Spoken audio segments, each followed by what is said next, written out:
L'examen du permis de conduire, une épreuve déjà difficile pour de nombreuses personnes, encore plus difficile si l'on est atteint d'un handicap. Depuis de très nombreuses années, le président de l'association des auto-écoles de Polynésie propose ses services à la fédération Teniu Ote Huma. Ce vendredi, elles ont signé donc une nouvelle convention permettant une belle avancée pour les personnes à mobilité réduite. Sophie Guébel et Naya Bennett nous en disent plus.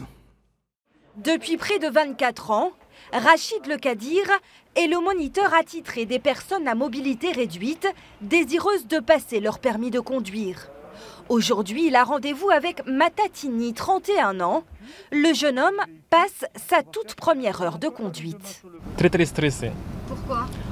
C'est la première fois que je fais ça et je ne sais pas comment je vais accélérer et tourner en même temps.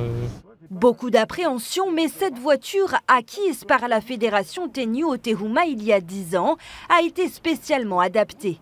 L'accélérateur est posé sur le volant, le frein, lui, se trouve au niveau de la boîte de vitesse.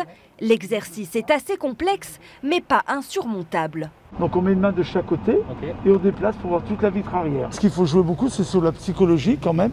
Il ne faut pas les mettre en échec parce que c'est quand même des exercices qui sont durs. Donc il faut laisser faire un peu le temps, les soutenir aussi, leur dire qu'ils vont y arriver parce qu'ils sont capables d'y arriver.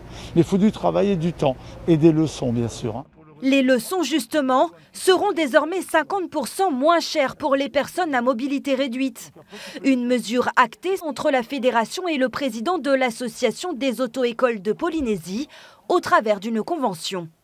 Dans l'association professionnelle des personnes reconnues travailleurs handicapés, souvent on demande qu'ils aient le permis de conduire. Et pour certains, c'est un peu dur. Peut-être nous, on souhaiterait qu'avec cette aide qu'on va leur apporter, ils se manifesteront un peu plus pour le permis de conduire.